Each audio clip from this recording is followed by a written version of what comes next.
presenting the biggest episode of Monday Movie Pickup I have ever done. I'm not going to go through the work of organizing these by title or anything else like that. I'm just going to go in order of what they are right now.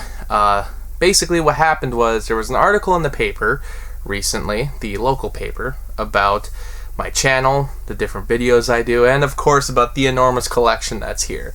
Because of that, some people were reaching out to me about some movies that they have. There were some people who had VHS tapes, and that's great. I don't really collect VHS tapes anymore unless it's for movies that are only available on VHS tapes. Otherwise, I mostly go for Blu-ray. It just so happened that someone was selling a bunch of Blu-rays. I went through what they offered, and a lot of the movies I actually owned already. But there was a couple that I had passed up on in the past that are regular titles that you see in almost any Blu-ray collection, and I've been meaning to get to them. A lot of them come from the 2007-2008 era when Blu-ray was just starting, so a lot of these titles were available to everyone. Some of them even came with their gaming or Blu-ray players. So today I'm just going to go through the pile that I happened to get, and we'll go from there. So right away I have The Croods, which I've never seen before, but it's DreamWorks, and I'm trying to complete my DreamWorks collection. I think I only have 5 or 6 more movies to go, because there's a couple other DreamWorks movies in here. So The Croods, it'll be nice to finally watch that, plus all the other DreamWorks movies I've never seen. I have Talladega Nights here. So this I don't think has any special features, and it says it's not for resale. It's not. It's for promotional use only. Compatible with the PlayStation 3. So I believe this was the version that was released with some PlayStation 3 players. I guess this would be back in 2006. Crazy enough. I think the PlayStation 3 was originally released in 2006. It might have been 7 or very late 2006. Year one, I don't know much about this movie beyond the fact that Harold Ramis directed it. And the writers of the movie apparently wrote a version of Ghostbusters 3 at one point, so I don't know. I guess I don't know really what to expect with this. I never heard anything really great about it, so I'll watch it eventually. Don't Mess with the Zohan. I'm pretty sure I watched this movie at one point. There's kind of a cult following for this movie. People say it's one of the better recent Adam Sandler movies. I really don't remember much about it, though, but I'm pretty sure I saw it. So who knows? I'll watch it again eventually. Draft Day. So I didn't really know what to expect with this movie either. I am excited to watch it just because I liked Moneyball. I just did a review of Moneyball, and I'm expecting this to maybe be a lesser version of Moneyball. So Kevin Costner is probably an okay actor, but seems like a lot of the movies he's been in the last 10 or 20 years haven't been that great. Dumb and Dumber 2.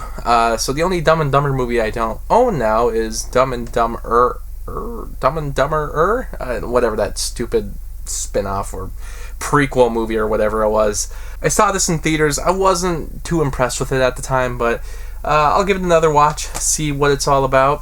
Maybe it'll improve since I have seen the original again recently. Forgetting Sarah Marshall. I just watched this movie, I think on Netflix. So yeah, it's I don't have Get Him to the Greek, which I actually think is the superb movie, even though like these movies, the only similarity they have is Russell Brand's character. Weirdly enough, Jonah Hill's in this movie as a different character, so I don't know, but Get Him to the Greek is pretty underrated. Forgetting Sarah Marshall's okay. I'll definitely watch it again. I kind of watch a lot of those movies from that Apatow era, I guess as people call them, even though that wasn't directed by Judd Apatow. It was like produced by him, I believe. I think that's how it worked. He pretty much, he was the producer. So all these movies he either directed or produced, they became known as the Apatow era. Gamer, don't know anything about this. Gerard Butler, okay. Gran Torino. Clint Eastwood has a number of box sets from Warner Brothers, and there's one from Universal, so obviously this is a Warner Brothers movie. He also has the Dirty Harry collection, which I've been meaning to get, but I know he has a box set with Warner Brothers that either has movies he just directed or movies that he starred in as well, a mix of both. I'm not really sure. I think Gran Torino was included on it, but I decided to finally get it because I haven't seen Gran Torino in a number of years. I'm not waiting to get that box set. I don't know if I ever will, because there's quite a few Clint Eastwood movies I own. I might have all the movies that are in that box set at this point, so getting the box set would be pointless. But Gran Torino was pretty great from what I remember. It'll be great to return to that. Fury, this is Brad Pitt, and I've only seen glimpses of this movie, but from what I remember, it was pretty cool. So definitely will be cool to check out the full thing finally. Hansel and Gretel. This was during that time where they were trying to do like gritty versions of all the Grimm's fairy tales. Snow White and Huntsman came out around the same time. I don't really know. It's modern times, which I don't, or at least I think it is. I mean, they have what looks like modern weapons, so I'm not really sure if this is modern times or what, or if it's supposed to be steampunk or whatever genre they're going for. But Jeremy Renner, I'll watch it. Semi-Pro. This is a weird Blu-ray. This has 2 discs, which is nuts for Semi-Pro. I remember only laughing at one joke in this. One joke I still remember to this day, but I haven't seen this since I was a kid, so that would have been like 2008. I'll watch it again. See, I'm growing my Will Ferrell collection with this Blu-ray haul. So, Will Ferrell he's funny, but, some of those later movies, I don't know if they were as great. And Semi-Pro, I don't remember being amazing. Speed Racer. This is a movie I've been meaning to watch for years. This was considered a huge box office bomb for Warner Brothers. It was one of those famous bombs, and since then it's grown a huge cult following. As a lot of people say, it's a very stylish, very excellent cinematography all around, and the colors and everything about it. People say it was just coming out at the wrong time, and maybe some of the story beats didn't really hit well. So the Wachowskis, definitely want to check this out. I'd like to see all their work because they've made some pretty crazy movies, and with The Matrix 4 coming out, it's probably the perfect time to finally watch their entire filmography. Zero Dark 30. I watched this only once. I wasn't too into it, and the fact that this got nominated for Best Picture, and it kind of shocks me. I mean, the movie only came out a year after Osama bin Laden was killed, so I don't know. It's like I kind of wish they would have given it some time to, let the world reflect and maybe make a movie after the fact, so it could be a little more nuanced. But this movie, it's just a little too straightforward, and it kind of ignores a lot of things that probably should be talked about in a movie like that. If you've seen it, you know what I mean. Rambo. So this is a really confusing one. I don't own this movie. I have the other Rambo films. I don't have the new one yet. There was a recent collection of the 5 movies, but there were previously 4 movie collections as well, but I got the 3 movie collection because it just happened to be so much cheaper. But my understanding is there was a version of Rambo, the 2008 movie, on Blu-ray that included the unrated cut, or at least I thought there was an unrated cut. This is just the R-rated version. So, and I think this actually came out in 2007. I thought it was 2008. No, it was 2008. Okay, well, I don't know what the 2007 is for then. Okay, it was released in 2008. I was right. But I don't think there is an unrated version of Rambo, and I don't know where I thought there was. I might have been just doing that because Die Hard, their 4th movie, had an unrated cut that was only DVD. You couldn't get it on Blu-ray for years. They only recently finally got it on Blu-ray, but you had to buy this entire collection instead. And I might have mixed things up because I guess I thought Rambo had a separate Blu-ray with just an unrated cut that wasn't available anywhere else. But from looking at stores and Amazon, I don't think there is. I think this is the only version of the movie that exists. So there was a case of me just waiting forever to buy a movie and then finding out there actually isn't another version of the movie, so I got it with this haul. Robin Hood, this is the Ridley Scott version. Ridley Scott directed it, and I never watched it. And since then, there's been another big budget adaptation of Robin Hood, which that one, I believe, had... who did that movie star? I can't even remember. I think Jamie Foxx was in it, so I confuse them all at this point. Maybe I should do a Robin Hood series someday of all the Robin Hood movies, because there's certainly been a lot. 300, and I think this is a case where there is another version of the movie, or a longer version. You know, Zack Snyder, he usually has extended cuts, and I think there's a big box version of this movie out there that I might have been waiting to get, but since this was included with the haul, I figured I'll finally get it just to watch the movie, and maybe eventually I'll expand it and get the other exclusive features and maybe the extended cut, because I think there's an extended cut of this movie, but I can't remember, and I'm pretty sure there's a box set out there that I might have been holding off on getting until I found it for cheap, but, well, everyone seems to own that movie in their collection, so I might as well too. Casa de Padre, the movie that Will Ferrell shot, that I believe is a Spanish language film, and it sounded like he just did this just because. I don't know if it's like spoofing those kinds of movies or if he's just in it and that's the joke. I'm not sure, but Will Ferrell, I think that's the third Will Ferrell movie now. Bridge to Terabithia, which I don't know if this is on Disney Plus currently. I never saw this movie, and Disney movies can usually be pretty pricey, so to throw it in with Blu-ray haul is a good choice. And yeah, I should probably watch this, given that it came out during, you know, my childhood, when a lot of my friends and people my age saw the movie, and they said it was a real tearjerker, broke their hearts, ruined their childhood. The Dictator, you know, everyone's talking about Sacha Baron Cohen again and Borat, so I saw the original Borat. I never saw Bruno, and I never saw The Dictator, but, you know, it's about time I catch up on his work. Dan in Real Life, I had not seen this movie in years. I actually saw this when it came out, so I was probably way too young for it. Not that it's inappropriate, but just to really, you know, have a liking towards it. Yeah, I watched it again, and recently this was like, people were making fun of this movie because of the poster. They were talking about, like, posters that are so awful that, you know, people don't watch the movie even though the movie is great. And yeah, this movie actually is really good. I liked it a lot, and I'm glad I own it now. Incredibly underrated, and certainly worth checking out if you like Steve Carell.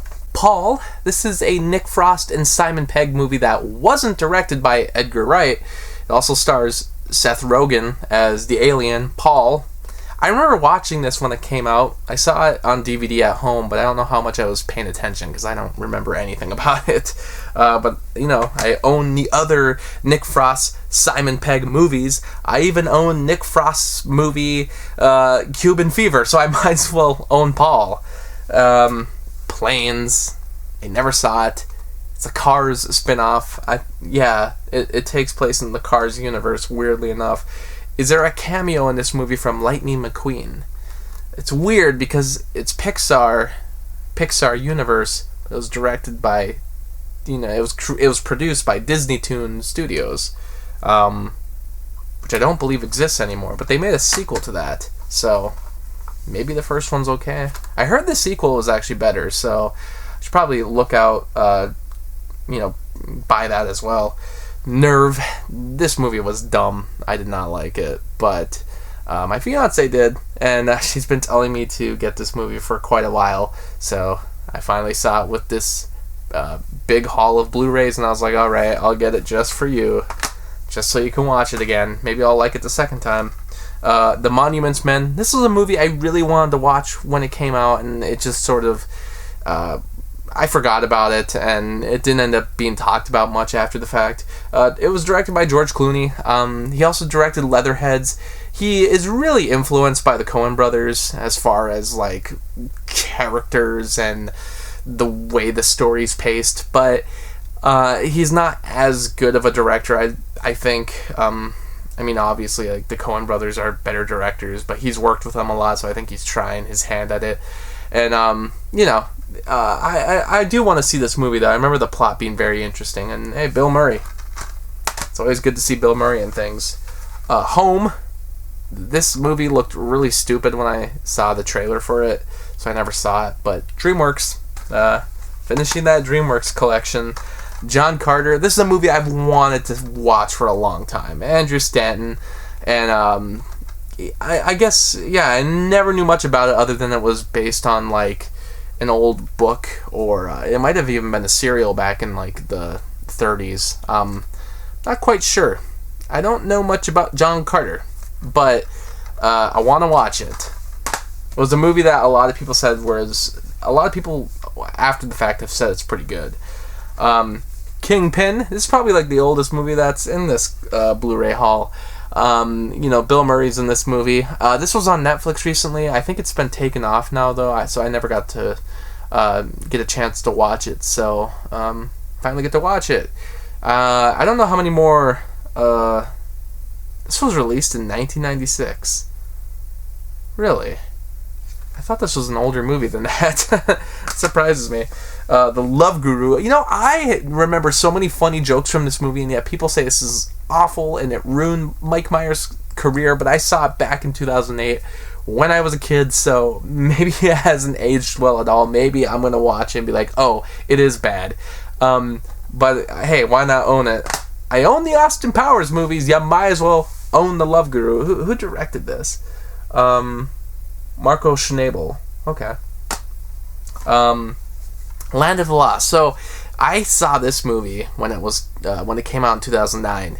I saw it at home, and the concept of it I actually really dug. I don't know anything about the TV show, but this idea of where they ended up and how it kind of worked getting there, and how it was like they were moving through time, but they were also moving backward through time. It was a concept I completely understood, like when I would talk to people about it, because there were other people I knew who saw this. I was able to like explain it. So I don't know, I guess I can watch movies like that, and it just, I don't know, I like time travel movies. This is kind of like that, but then again, if I watch it today, I might be completely wrong about it, and it's actually really stupid, so we'll find out. I also have We're the Millers. I love this movie. I've watched this many times, and I don't own it, in my personal collection, so certainly happy to own it again, and certainly happy to give it a watch. I love that movie. I thought it was very funny. Warrior. This is a movie that's on IMDb's top 250 list. A lot of people talk about it, and I still haven't seen it all these years later, so I'm very interested in it. Tom Hardy, Joel Edgerton. What Happens in Vegas? I know I saw this when it came out, and I don't remember anything about it. God, see, that seems to be the theme. A lot of movies from 2007, 2008 that are part of this Blu-ray haul are movies I've seen and I don't remember, so that's kind of why I wanted to buy them again. I wanted to see if I could remember, and it comes with a digital copy. I wonder if that still works. This was back when the digital copy was actually on a separate disc, so if it still works, probably not. World War Z. This was a movie I saw in 2013, and I really liked it. I liked it a lot, and I was really hyped for there to be a sequel, and it's too bad that it sounds like plans for a sequel have fallen apart every time. I know at one point David Fincher was going to do it, so I hope that happens eventually, because the concept was great. I mean, the zombie movie has been done so many times. It's real cool that yet another take on it can be done and done so well. I really dug that. Stephen King's The Mist, which this was directed by the same guy who did The Shawshank Redemption. I don't know anything really about it. I think it got good reviews at the time, but I guess I don't really remember, and I don't remember hearing about this movie. But it comes with 2 discs. It includes the color version, the alternate black and white version. So another movie with a black and white cut, which I've kind of talked about on here before. Parasite now has a black and white cut that I'm going to watch eventually. And I watched the Mad Max Fury Road black and white cut, which I didn't like too much. I thought it kind of diminished the original film. But I watched the Logan black and white cut, and I actually thought it improved the film. So I'm kind of half and half so far on legit versions of movies being done in color and in black and white that were, done by the director. It's not like I've ever watched the color version of It's a Wonderful Life or black and white versions of other color movies that weren't approved by the director. But it's funny that that's a trend, and that The Mist even did that back in, I think this came out in 2007. So, yeah, 2007, I believe. Okay.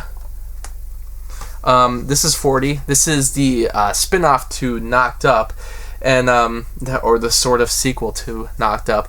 I remember liking it, but it's like a really long movie. I'm pretty sure this is 2 hours and 17 minutes. If your comedy movie is starting to go over 2 hours, you have to question if maybe some cuts should be made. And I've said that about Judd Apatow before. I love everything he's produced, but the movies he's directed always seem very long. Even, one of my personal favorites of this year was The King of Staten Island. Even that movie felt a little long. So the dude doesn't like to cut things, which is, that's just his decision. And his movies aren't always 100% comedy, but certainly I think some, trimming could be done. I think he's probably been given a lot of freedom with his movies, because the only movie, his first directing job, from what I can remember, was The 40-Year-Old Virgin, and that movie is the shortest of all his films. That has the most cuts. So I'm wondering if, when he did that, he didn't have as much control, but when it became a big success after that, the studios let him have more control, but in turn he didn't make as many cuts, if that makes any sense. So The 40-Year-Old Virgin probably had the most studio control, but in turn is my favorite Judd Apatow movie, because it is the most well-paced, and it is, to me, the funniest, but also has Steve Carell, so that might be part of the reason.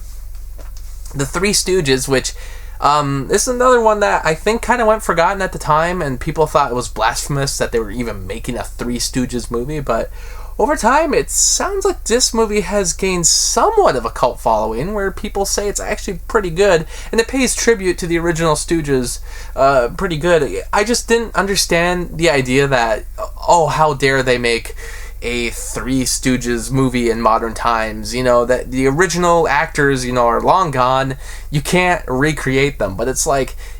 And I love the Three Stooges, but, even the original Stooges, they were changed over time. There were different people in the roles at different times, and I don't even know how many people know that. They probably think of just the original guys, or the ones that everyone knows. I have those Three Stooges box sets, which, I'm still trying to dig my way through. Yeah, and I feel like these are long out of print now, so they might be hard to get, but yeah, this is everything from 1934 to 1959, so you got a good almost 30 years worth of Three Stooges material right here, and it's not like they had the same actors the whole time. I mean, even their original, short films, if you watch them, they are not really the same kind of quality that the later Three Stooges shorts ended up being, so... my point is that, just going after the movie for not having the original actors, obviously, but just recreating them, and it's like, why would you do that? It's like there already have been other people who were the Three Stooges, technically, but you just don't really know that. And last but not least, Turbo, DreamWorks. I think this is the third DreamWorks movie I got today. So 3 DreamWorks movies, and I think 4 Will Ferrell movies. It was a crazy haul. It's kind of funny because this isn't even everything that I've gotten recently, because there's other stuff that I'm saving for a different video that are, stuff still coming in the mail too. So I guess this makes up for the fact that there wasn't a Black Friday video this year, because I mostly skipped out on Black Friday, and also even when I did go to the stores after Friday, during the weekend, there wasn't any Blu-ray sales that I saw, so I don't even know how many Blu-ray sales they're really doing this year, but it was cool to kind of make up for that by getting this giant haul. So to the person I bought them from, thank you so much for giving me the opportunity to do that. It's great to add some of these titles to my collection. Some of them are, finishing off collections I've been growing for a while, like the DreamWorks movies. I'd certainly like to get all the Will Ferrell movies, all the Mike Myers movies. And it's also nice to just get some of the other movies that I've just passed up in the past, like 300 and The Monuments Men, and just some other random ones that are in here. But I'm looking up there because there are more movies. Yes, there are even more movies, but that will be next week. I think I've been saying at the end of these videos lately, hopefully trying to slow things down, but man, I don't know, it's been getting tough because there's just some things that I want, and you'll know why I'm buying certain things when I see you next time. But otherwise, thanks for watching. Like this video, comment on it, comment what your favorite movie is and what you think I should own in my collection, and use that notification bell because YouTube is currently broken and that's the only way to know when I post a new video. Thanks for watching. Thanks for watching the video, and special shout out to Anthony, Anna, Kirsten, Lucas, Ryan, and Robert for the support on Patreon. By joining my Patreon, you can get exclusive videos and blogs, and for only $7, you can request your own movie review. I hope you stick around, cinephile, and have a happy, productive day.